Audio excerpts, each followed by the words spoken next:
Hello everyone, आप सभी का स्वागत है हमारे YouTube channel JK commerce classes में।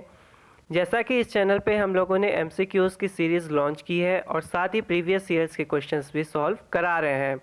इस वीडियो में आज हम बिजनेस इकोनॉमिक्स से रिलेटेड एमसीक्यूज़ सॉल्व करेंगे।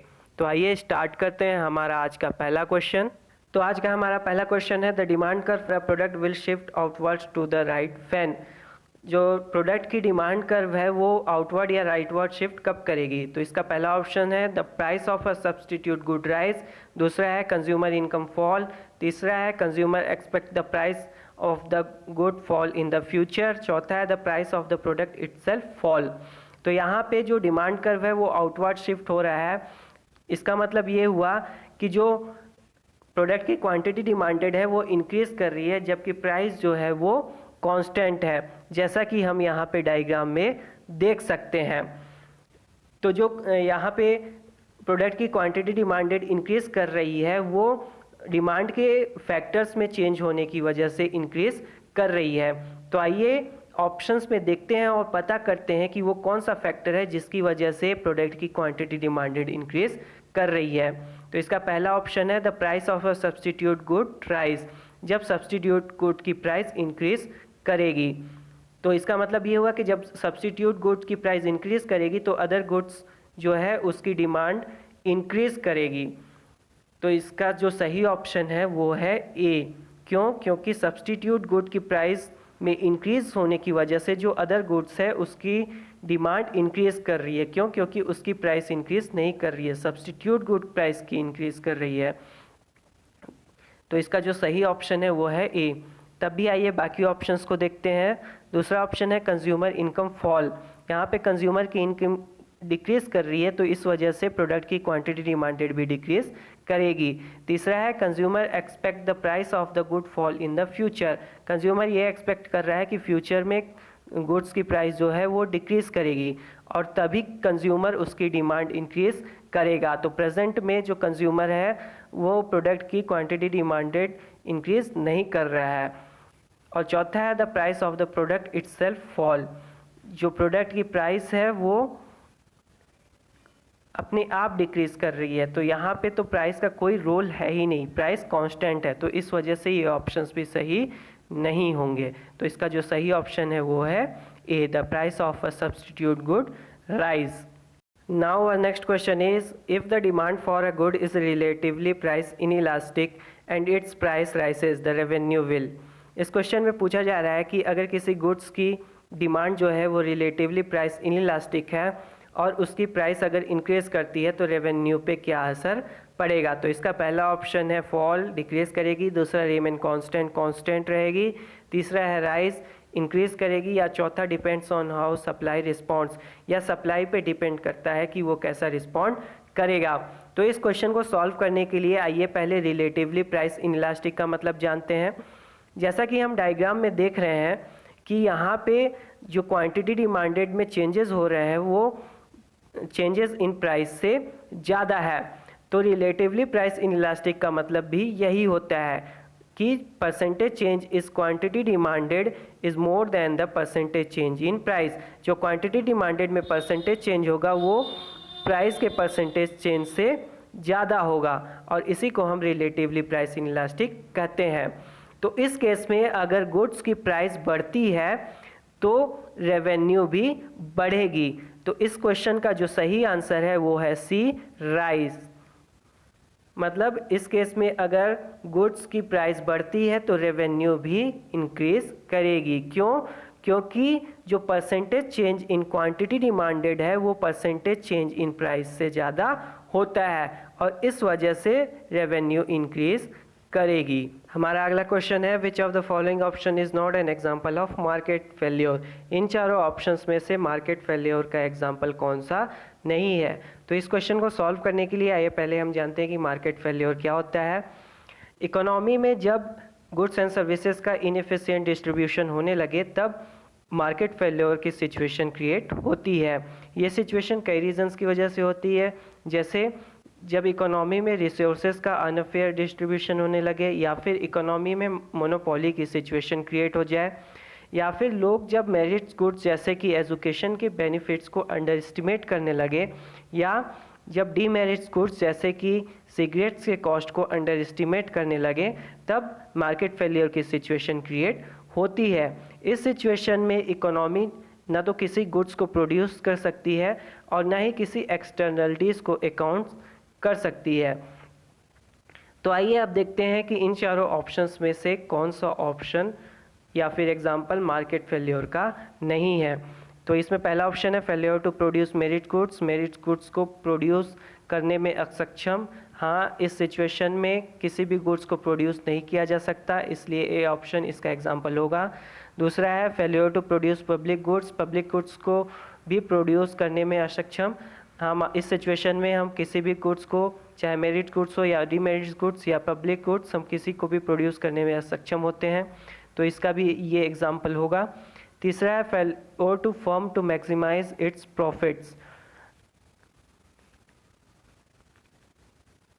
प्रॉफिट्स को मैक्सिमाइज करने में असक्षम।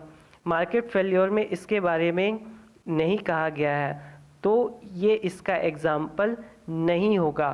तो इसका जो सही ऑप्शन है वो है C, failure of a firm to maximise its profits.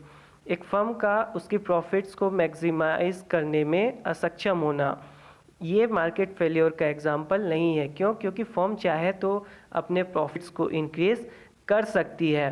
तो इसका जो सही ऑप्शन है वो है सी।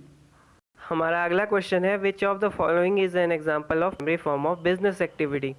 इन चारों में से primary form of business activity कौन सी है? तो इसके लिए पहला ऑप्शन है hairdressing, B automobile production, C banking या फिर डी फॉरेस्ट्री।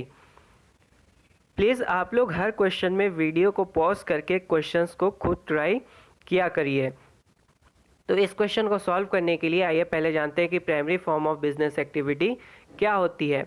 जब हम नेचुरल रिसोर्सेज को कलेक्ट करें या फिर नेचुरल रिसोर्सेज को एक्सट्रैक्ट करें या फिर उसकी हार्वेस्टिंग करें फॉर बिजनेस पर्पस, तो उसे हम प्राइमरी इकोनॉमिक एक्टिविटी कहते हैं। तो इस क्वेश्चन का जो सही ऑप्शन है वो है D forestry. Forestry is an example of primary form of business activity. क्यों? क्योंकि फॉरेस्ट से हम नेचुरल रिसोर्सेज को कलेक्ट करते हैं और एक्सट्रैक्ट भी करते हैं for business purpose. Now our next question is the price of goods will tend to rise if. Goods की प्राइस इन चारों केसेस में से कब इंक्रीज करेगी? तो इसके लिए पहला ऑप्शन है the current price is above the equilibrium, B the current price is below the equilibrium, C the quantity demanded is less than the quantity supplied, D there is a reduction in the cost of a substitute commodity. तो इस question को solve करने के लिए आइए हम diagram बनाते हैं। ये हमारा डायग्राम है, ये है हमारा डिमांड कर्व और ये है हमारा सप्लाई कर्व। ये यहाँ पे हमारा इक्विलिब्रियम सिचुएशन हो गया, ये इक्विलिब्रियम प्राइस और इक्विलिब्रियम क्वांटिटी डिमांड या quantity supply.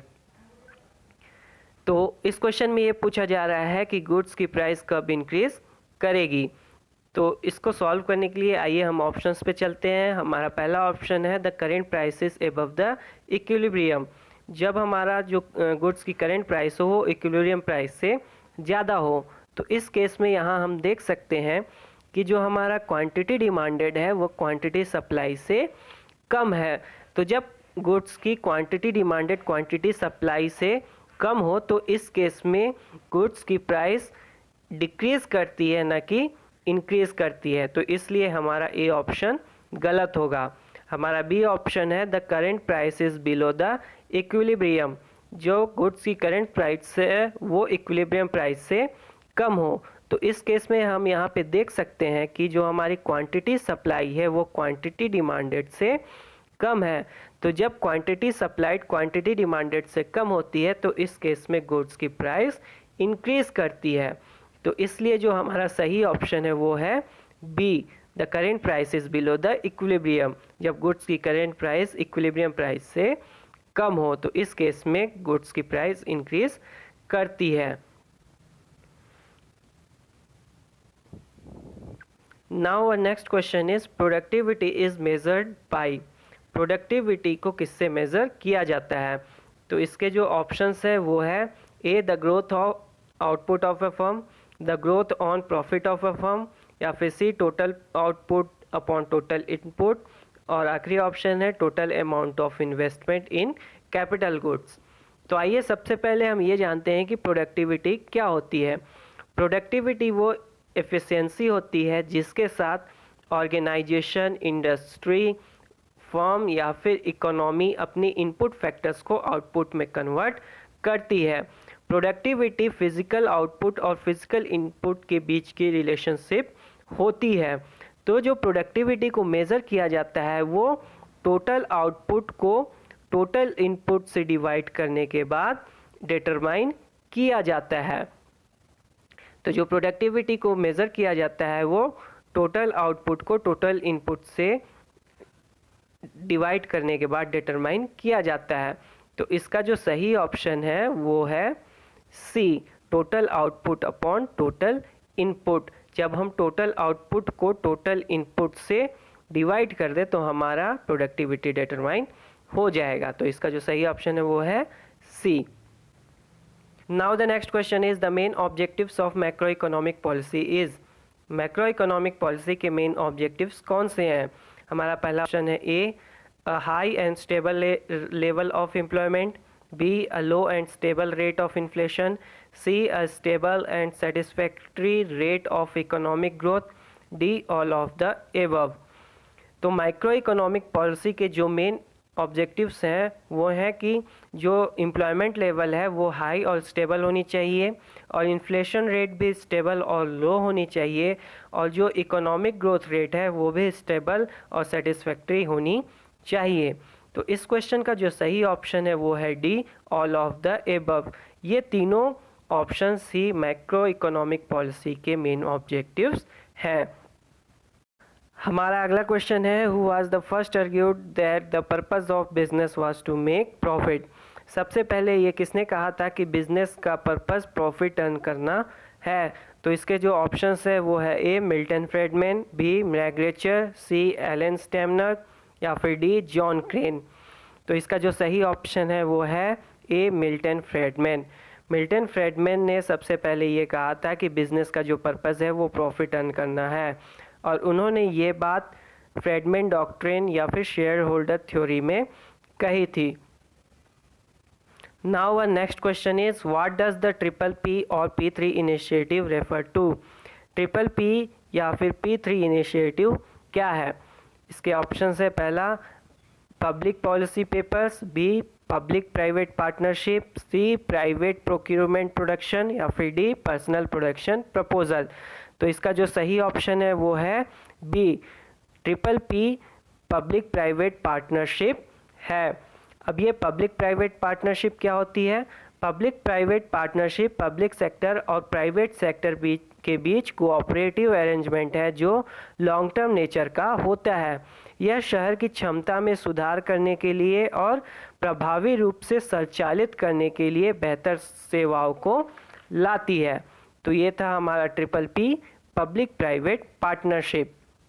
Now next question is what does the PFI initiative refer to. PFI initiative क्या होता है?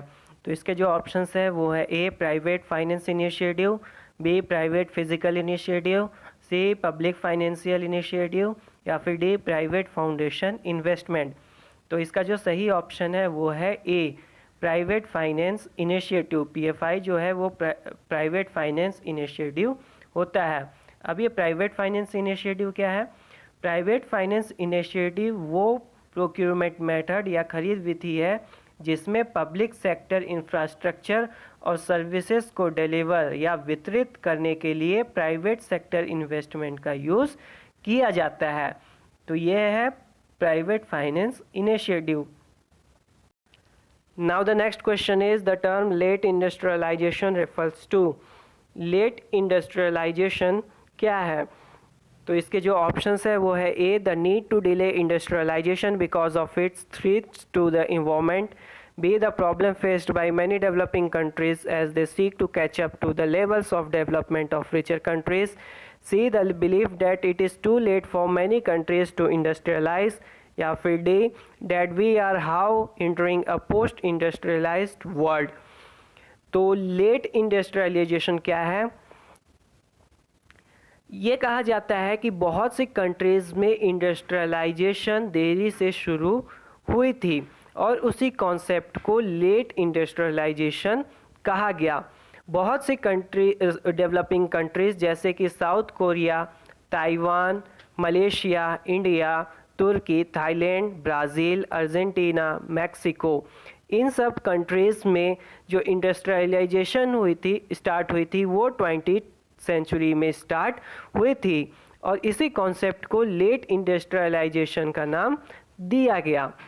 तो इस क्वेश्चन का जो सही ऑप्शन है वो है C, the belief that it is too late for many countries to industrialise. ये माना गया कि बहुत सारे कंट्रीज़ में इंडस्ट्रियलाइजेशन देर से स्टार्ट हुआ। तो इसका जो सही ऑप्शन है वो है सी। Now the next question is, which of the following economist is regarded as having developed the theory of comparative advantages? कौन सा इकोनॉमिस्ट ने comparative advantage theory डेवलप की थी? तो इसके जो ऑप्शंस है वो है A Adam Smith, B David Ricardo, C Joseph Stiglitz, D Amartya Sen. तो इसका जो सही ऑप्शन है वो है B David Ricardo. David Ricardo ने कंपैरेटिव एडवांटेज की थ्योरी डेवलप की थी। हमारा अगला क्वेश्चन है, अंदर perfect competition in the long run. Long run में परफेक्ट कंपटीशन के अंदर कौन सी प्रॉफिट अर्न की जाती है? तो इसके जो ऑप्शंस है वो है A all firms earn normal profits, B few firms earn super normal profit, C all firms are at break even, D none of the above. तो इसका जो सही ऑप्शन है वो है A all firms earn normal profit. Perfect competition के अंदर सारे फर्म्स लॉन्ग रन में नॉर्मल प्रॉफिट्स अर्न करते हैं। हमारा अगला क्वेश्चन है, national income at market price is equal to. National income at market price किसके बराबर होता है? तो इसके जो ऑप्शंस है वो है A gross national product at market price, B gross domestic product at market price, या फिर C net national product at factor cost, या फिर D none of the above. तो national income at market price को हम NNP eight market price भी कहते हैं और ये किसके बराबर होता है? ये होता है एनएनपी एट फैक्टर कॉस्ट के बराबर होता है। इसमें जो डिफरेंस होता है वो सिर्फ नेट इनडायरेक्ट टैक्स का डिफरेंस होता है, लेकिन जब हम मार्केट प्राइस में नेट इनडायरेक्ट टैक्स को माइनस कर देंगे तो हम फैक्टर कॉस्ट पे पहुंच जाएंगे। इसलिए जो हमारा national income at market price है वो net national product at factor cost के इक्वल होता है। तो इस क्वेश्चन का जो सही ऑप्शन है वो है C net national product at factor cost. Now our next question is, if there is a single buyer, it is called। अगर जिस मार्केट में सिंगल बायर हो उस मार्केट को कौन सा मार्केट कहेंगे? तो ऑप्शंस है A monopoly, B oligopoly, C मोनोस्पोली, या फिर D none of the D. तो इसका जो सही ऑप्शन है वो है सी मोनोस्पोली।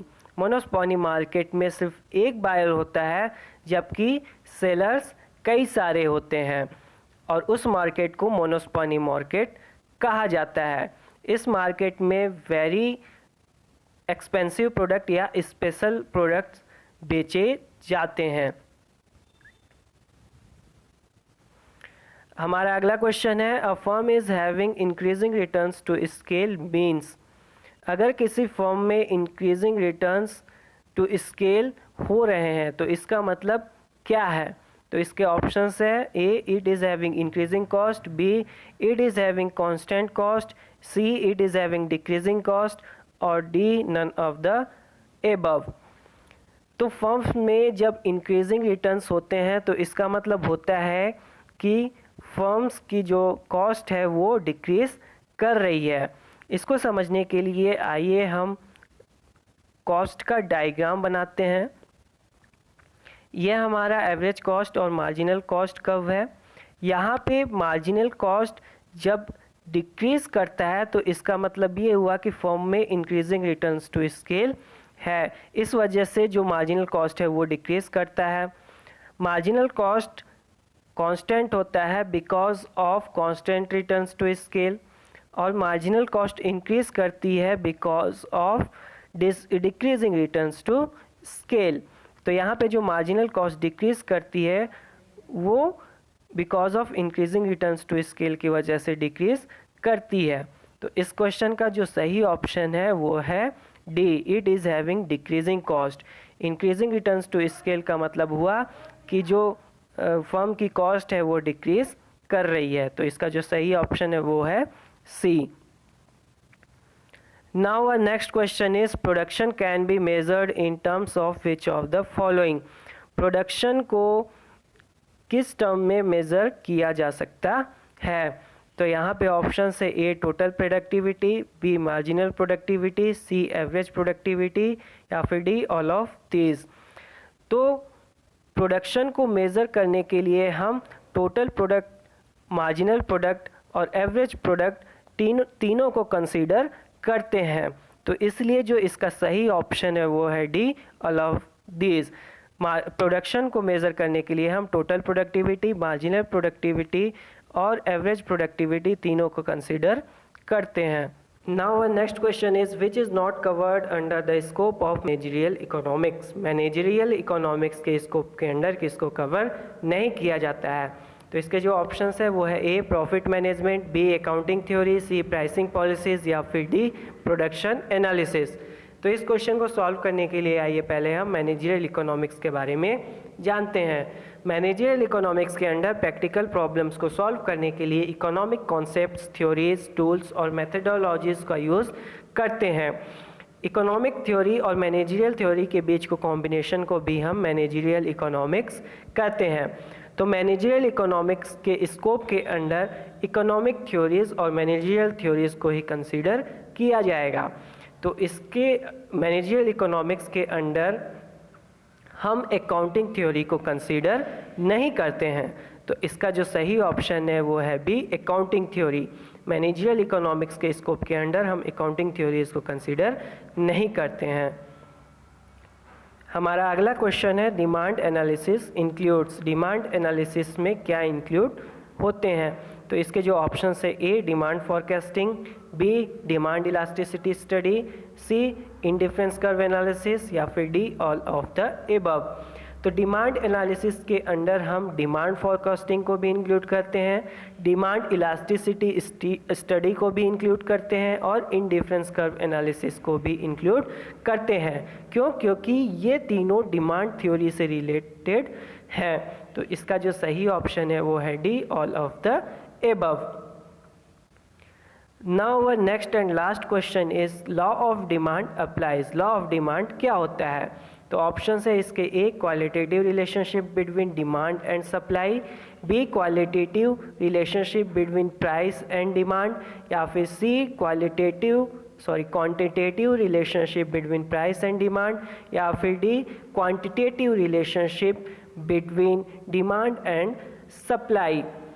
तो जो हमारा लॉ ऑफ डिमांड होता है वो qualitative relationship between price and demand होती है, और लॉ ऑफ डिमांड के अंदर प्राइस और डिमांड के बीच नेगेटिव रिलेशनशिप होती है। तो इसका जो सही ऑप्शन है वो है B qualitative relationship between price and demand. तो आज के लिए बस इतना ही। आई होप कि आप सबको ये वीडियो ज़रूर पसंद आया होगा। इसके क्वेश्चंस लेने के लिए आप हमारे टेलीग्राम ग्रुप जेके कॉमर्स क्लासेस में ज्वाइन होकर वहाँ ले सकते हैं। हमारे टेलीग्राम ग्रुप से जुड़ने के लिए नीचे दिए हुए लिंक पर क्लिक करके ज्वाइन हो सकते हैं। So thanks for watching this video and please like and comment on this video and don't forget to share and subscribe our channel JK commerce classes.